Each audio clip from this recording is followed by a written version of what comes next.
If you had two choices at the end of your life, you can make a massive amount of impact or a massive amount of money. Which one would you choose? It's still inside of me, I'm a broke kid. Really? Yeah, Doesn't that create hunger for you? It does. It Is creates there a hunger. way to be hungry so that's a great question. without having the brokenness inside? Or Yeah. the Tom Brady chip on your shoulder Yeah. from 20 years ago, Yeah. being picked in the 7th round or whatever. Yeah, exactly. Is it still... Yeah, and I think there's a really, there's a great way to do it. I've worked on myself on so many different levels, but I think deep down, I still hustle like that kid that was told he couldn't, that had dyslexia, was in special reading. And I think I think it's healthy. I think it's healthy to the point of getting momentum, like getting the rocket off the ground takes so much energy. So if running away from an ugly situation gets the rocket off the ground, use it. Yeah. But I think once you're out in orbit, you don't need to hit the gas so hard. You kind of let those things go. So 2020, what's that? How do we let go of that story for all of us from the past, whether it's the broken kid or the broken parents or was never pretty enough or smart enough or the friend bullied me? How do we let go of that story, or do we hang on to it a little bit? Well, so I've done a lot of therapy, right? So the best way, and I'm, for those of you who are therapists and know this better than me, I'm sorry if I screw it up, but one of the best ways I've done it, and I had to go through this when I was separating from my kids, and I have to say separating from my kids because that was the part that was giving me angst and anxiety, is just going back and seeing where the fear came from. For me, when I went back, let me go back to one of the toughest things, is I was literally having, I was having debilitating anxiety. Like I've never had anxiety my whole life. When it was the month before I was gonna sit down with my kids and say, we're separate. I'm leaving, right? I'd already been living in a separate bedroom for 2 years. They knew that, but now I'm leaving the house. I already got another place and I gotta sit and look at them, and I'm having anxiety to where like, it felt like I was dying. I'd like to say I had this and I was strong and I went through the process. Dude, I was popping Xanax twice a week. I never had taken aspirin. Like I haven't taken medicine now in 4 years. But I was popping Xanax twice a week and slugging it down with 2 glasses of wine just so I could feel okay for like 2 hours. I didn't know how to, and I was meditating, doing yoga, going to counseling. I was watching Wim Hof. I was doing the breathing. I was doing all of it, and I'd get 20 minutes and boom, I'd be back into this panic stage. For me, one of the things that I realized is all of that was from my 8-year-old self and 6-year-old self when my parents went through a really bad divorce, and we were hiding from it was just weird. Lots of crazy stuff, right? We were literally hiding from my dad because he was gonna come. And I realized that I was still feeling like that 6-year-old kid who thought I was gonna die, right? And the process I went through is sitting with my 6-year-old self. And I know that's probably therapy 101. It wasn't to me, I never heard this before. But I was with Dr. Amen, Daniel Amen.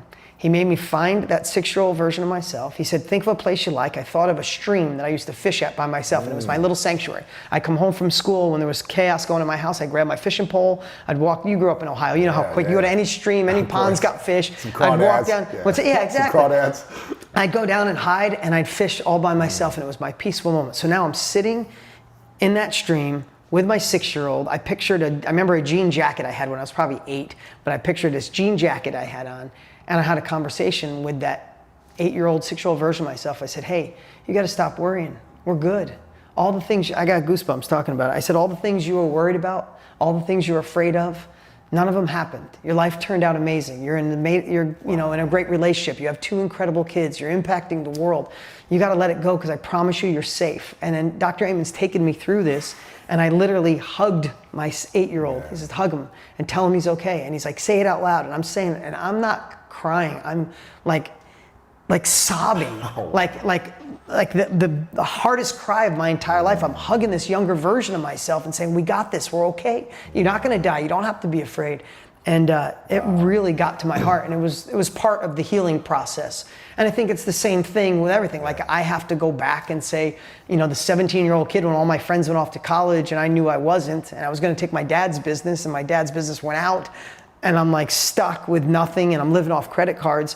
I still feel that some days, and that's why I hustle like I'm broke. Like you ever watch me, you know how I work. You work your ass off, man. And everybody's like, they must wonder, like, does he need to? It's like, no, I want to, right? But I think I think I need to spend time, now that you said it, I need to spend time and go back to that 17-year-old kid and say, hey man, you're just fine, right? And you go through that process, I gotta hug him out, right? You know? Yeah. So I think that's the process. I mean, that was a process that worked for me. Yeah, and then hug the 46-year-old version of yourself going through the divorce. Yeah, exactly. And hug him out and say, it's gonna be fine. You're gonna look what you're gonna create after you separate and get through the divorce. You know, I've said this to you before, maybe even on the last podcast we did, but there is zero doubt in my mind that something I wish I learned earlier, and again, this is something I put in a letter to my kid, to Luca or to any of my children, is our next level always lives on that thing that we're afraid of the most. Like, I don't think we're allowed to get to our next level until we face it. I mean, look at, you just did an amazing trip, fearful stuff that was little, but look at the breakthroughs you had in that little piece of just cold water. Huge. I look at so many things that I avoided for years. I mean, even in my last relationship, I woke up for 7 years straight every morning, and the first thing I'd think about is like, when am I going to end this? Oh my God, I know that feeling. And it's horrible. It's a horrible feeling, but then that, even though I still had massive success in my life, massive gains, ran my company, that was still like a weight on my shoulders. Why do you think I had such a good year last year? If you had to look at it from the outside, you know me for about 6 years now. What do you think one of the reasons I had a great year? I think you were. Relationship. You were in the right relationship, and you were excited about the relationship, and you were in integrity with yourself in the relationship. And so there's no weight. You're in complete freedom because you have everything you need with that. I was hoping you said that, because I'm just in complete alignment. Like, there was a part of me that was a fraud. Even though the world didn't know, I knew it. Right? So all of a sudden, when you're in complete alignment, like the weight, you don't realize you were carrying around 200 pounds on your back, right? You wake up and you think about gratitude and where you can go and your compelling future. So I think it just all ties together. And the other thing too, I know Bill Gates says it and Tony Robbins says it, a lot of people say it, it's been around for a long time, but we all overestimate what we can do in a year and underestimate what we can do in 5 or 10. And the next 5 years is gonna go by like that, no matter what, right? My last 5 years, like that. So no matter where you are, you might say, well, Dean, now you're 51, you went through all that stuff, you got money, but it all has to start at one moment. Like this podcast, I enjoy being with you so much, man. And I'm trying to get a lot out in a short period of time, but if you just take what serves you and throw the rest away, if you took anything from this podcast today, just know that we have to start someplace. And if you're in a rough spot, just decide to start today. Like, there's always a line in the sand where you could say enough is enough. Like, say yes to something you've been wanting to say yes to for a long time. Say no to something you've been dragging your feet on, because I know with me, my life was stuck for 7 years. Stuck. My income was stuck. Who I was as a parent, who I was as an example, who I was as a role model. I mean, what kind of role model would I have been if I stayed in that old relationship? I'm not advocating divorce, but for me, it wasn't the right relationship. I was living in a separate room. I was seeing other people on the side, and my ex knew it. Like, we had this thing, and it was so like, it was. And finally, when I just looked at it and said, no, there's no more excuses. I got to face this pain now. It was crippling until it just stopped. And then it was over. And then there was the next level of me. And, you know, and now that I faced that, nothing seems scary. You know? I love this stuff. This stuff I love to talk about. We've got a few minutes left, but I want to talk about financial freedom, because I know that financial freedom isn't the solution to happiness, but it sure as hell is a solution to a lot of things. It sure is. It may not be the solution to your fulfillment, but it can be the solution to a lot of suffering in the physical world. Yeah, it sure can. And I think, and you know, a lot of rich people that are extremely happy and fulfilled, and you know probably a lot of rich people that aren't happy and fulfilled based on their values and integrity and their mission and what they're doing. It's not everything, but it's a big thing. Yeah. And I think when you lack the financial freedom, you lack choices in your life. You lack the ability to do certain things, get rid of certain problems. You're more of you have to commit to certain things you don't want to commit to, all those things. You have to give up time in a certain way. So again, it's not the only thing, it's not everything, but it's pretty close to necessary for us to be able to have certain freedoms in our life when we maximize this. For the last 3 years, I had a mastermind that brought me a lot of financial freedom, but it also allowed me to impact a community of people on a massive way. I've been to one of them, it's amazing. Yeah, and you were an amazing teacher at it. And they were able to impact their audiences in a big way as well. So through impacting a smaller group, exponential impact. It made exponential impact and amazing income as well. You've got mastermind.com. A year ago, you launched this program with Tony Robbins that blew up the world. It's one of the biggest launches in the world not because it was you two only, yes, because both of you have this 60 years of experience together, but because it's not easy, but it's a simple solution to teaching people what you already know, like you said, teaching hair extensions if you're a hairstylist, to a group at a high price as opposed to doing one-on-one trading for your time. Yep. There's so many people out there that are doing masterminds now that are changing their financial freedom and at least bringing in a big chunk of change and impacting people in an exponential way. Can you share what this is all about, how we can get involved, and who masterminds are for and who it's absolutely not for? Yeah, really great question. And I know we're all over the place today, and I love talking about this. It's just, it's hard to get it all out in a short period of time, especially you and I haven't seen each other. I want to catch up. But first off, on money. Here's the best way to look at money. The reason I drove so hard to make money in my life is because of my mother and my father. They both worked their tails off, for lack of a better word. Like, worked so hard. My mom and dad split when I was 3. My dad didn't help out. My mom had 3 jobs. Came home at 7 o'clock at night. Her back hurt, her feet hurt. Crappy jobs, like sweeping the floor and cleaning houses and cutting hair, like miscellaneous stuff, right? So I learned at an early age that hard work didn't equate to income. Now, since they worked so hard on that, they had no time for anything else. They didn't work on their health. They didn't work on relationships. There were 9 marriages between them because they never had the chance to work on themselves. Hustle, hustle, hustle, pay the bills. And I lived in a trailer park. We got evicted from a trailer park. So I realized at a young age that money might not make you happy, but it allows you freedom to work on you. And I saw that. So my first desire was to get my mom retired. That was my rocket ship. And in my 20s, I retired my mom. But not until I got to a point where money wasn't an issue, that's when I started working on me. That's when I looked inside and said, what are the beliefs I had? How do I work on my personal growth? So the one thing I could say about money is get it out of the way so you can find out who you truly meant to be. Because if not, it's like, and it's the last thing I'll say, and I'll tell you what Tony and I are doing. If I said to you, have you thought about the oxygen in this room since we've been here? No, but if I put my hand on your throat and closed your windpipe, it'd be the only thing you think about. Right. The problem when you don't have enough money in your life, it consumes so much of your thinking. You can't create the perfect relationship, the perfect body, eat right, have a health coach.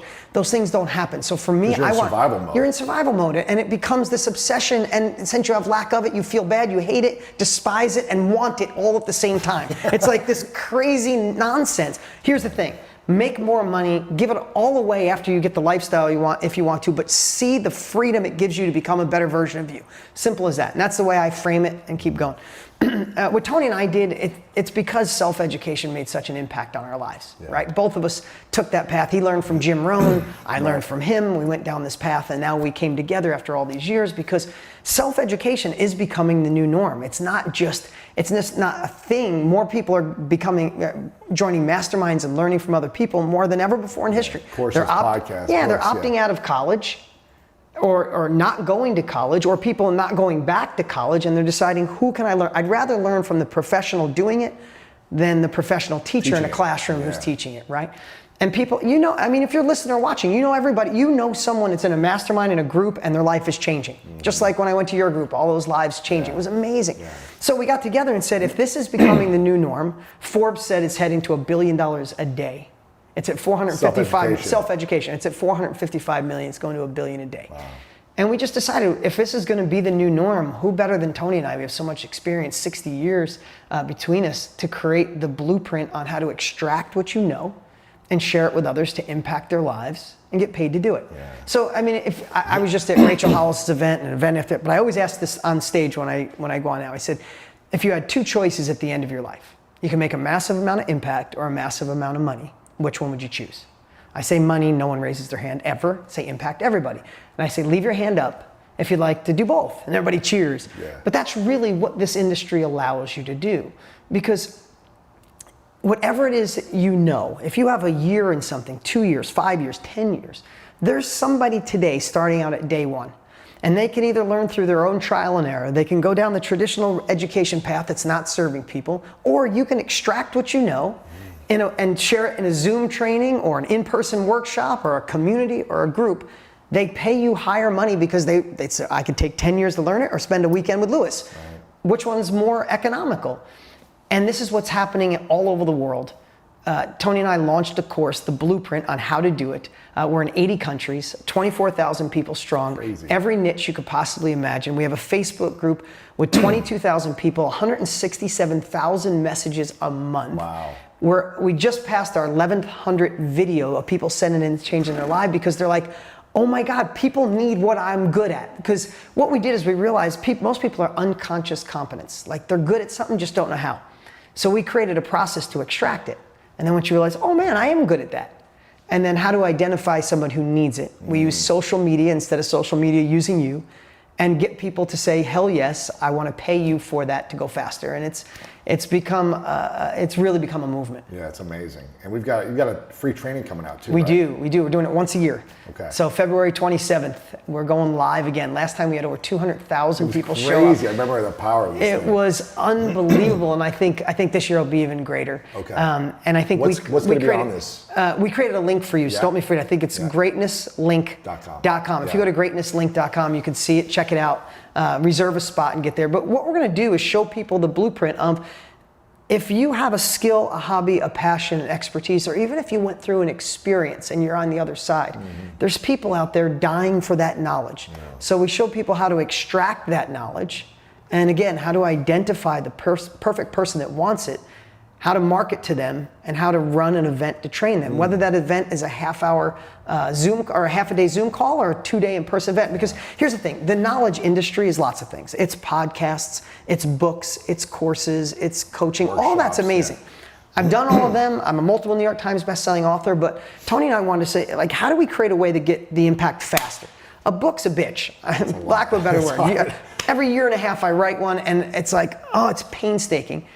It's awesome, and I think everybody should, but it's not the quickest way to make impact and profits, because it might take you a year and a half, and the truth is most people don't sell more than 1,000 books. 95% of all books in Barnes & Noble don't sell over 1,000 copies. Same kind of thing with a course. And you might buy the book, but not get through the finish. Exactly, right? You're not impacting the lives of the depth that, when people in your mastermind, they're sitting there and they're implementing as they're in the room, exactly. Right? They're taking action. And you said, I think you said this, people don't pay attention unless they pay for, right? Yeah. You pay attention to what you pay for. Yeah, exactly. And the more you pay for, you usually pay more. My most successful students, the ones that pay the most, because they paid for it, they're going to pull it out. So books are amazing, but it's not that easy. Coaching's amazing, but it's more of a one-on-one. Like, I know a lot of trainers, they make $100 an hour, but still every hour is $100, right? It's not exponential. And courses are amazing, but you still have to have a company and do that right. So we said, how about we just teach people to extract what they know and run a mastermind, or do an online training? And it's been magical, and it's happening faster and quicker than we ever could have imagined. For me, masterminds as a student have been the most powerful investment of my time. It's not only learning from the coach or the teachers that are teaching you, it's the relationships you meet in the mastermind that are typically more profitable than sometimes the stuff you learn. It's the people you meet. I remember the first mastermind I attended about 10 years ago. I had made $500,000 the entire year before. I went to the mastermind because I got top 10 in a contest with Ryan Dice. And we got into this mastermind to be a part of this. And I met 5 relationships that weekend, and we made $250,000 that next month. Wow. So from 1 year, $500,000 to $250,000 the next month, from those 5 relationships, by partnering with them on some different things, that was a game changer for me, where I said, I need to be a part of masterminds. I need to join more. You need to make sure you find the right ones, because you can join the wrong ones. So make sure you find the right ones. And so it was huge for me as a business owner, an entrepreneur, to be a part of them, but it was also huge to start one. It put me on a whole different level of credibility. It was pretty much the easiest sale. Once you get to that level, it's easy to sell at a high ticket when you have the process that you guys give, because you give the whole process. And it's some of the most fun when you create a mastermind.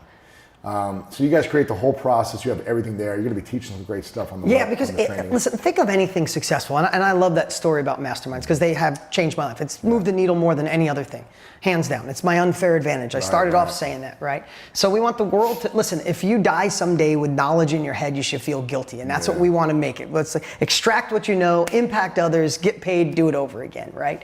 But I think what made this magical. Listen, there's a lot of courses, there's a lot of trainings, but because we have 60 years, because Tony's been doing this even 20 years longer than me, it has the three magical components. The first is the mindset. There's not many people better on the planet than Tony Robbins when it comes to getting your mindset right. You go to Date with Destiny, greatest event in the history of the world.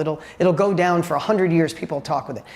The first part of the course puts you in a mindset where you are vibrating, you are unstoppable, and this year we put another 3 hours in of Tony. Brand new, just unique for this course, right? It's not repurposed, we shot it just for this course. So your mindset, you're like, I could break through rock right now, right? But then after that, and you need that to go for the... Because with the wrong mindset, nothing works, right? So you get the mindset, then the middle part are the tactics. How do you, in a methodical way, extract what you know so you build up your confidence, say, this is what I'm good at. Then you build an agenda. Then you use our tools that we've discovered through our masterminds. And you build your training. You go, holy crap, this is what I'm good at. This is my training. And then I go deep. I don't think there's many people better than me at marketing. And I give the whole process on how to use social media to, they've already done all the work to find your perfect clientele. Now you just go in and say, Lewis fits, Diane fits, Denise fits, and attract the exact person who needs what you're good at, and then how to run it. So now we have the mindset and the tactics, but then we went one step further and we built the implementation tool. We spent $1 million now on the software. So you get fired up, you learn how to do it, and then you go over in the software and you build it. So it's like, I'm fired up, okay, here's how to do it, here's my page, hit submit, it's all of a sudden now it's up online, right? So that magical three, and I've had a lot of courses that gave me the mindset, fired up, didn't know what to do. A lot of mindset with the tactics, but then like, well, where do I get Kajabi or do I get ClickFunnels or I'll do it later, and then you never do it. It's too much. So we're going to show how these three together really allow you to jump in this industry. Listen, it's heading to $1 billion a day, and it's one of those things. It's like when you watch people surf. Like right now is the time the wave's crested. You could be in front of it and let that wave push you, or it's like when you miss a wave and try to catch it. Like this is the time. I think this is it. And it's never easier than it is right now. I agree. To launch it, to create it, and people want this information. You don't have to beg them. They're looking for it. People are reaching out to me all the time and saying, when are you going to recreate your mastermind? When are you going to open it up again? They want people who have the information. They want to learn from those people to replicate it faster with speed. And people are excited more than ever to invest in self-education than in traditional education. And that's why you got to jump in on this. If you're looking for more greatness in your life, make sure to check out this video right here. And also check out our free PDF, The 3 Secrets to Unlock the Power of Your Mind to help you change your life. Download it right here. But going through that pain was actually the greatest thing, because on the other side, just if you're starting a business, in a relationship, trying to lose weight, like the pain of going through it made me realize I had to become better, and I was able to attract the greatest love of my life.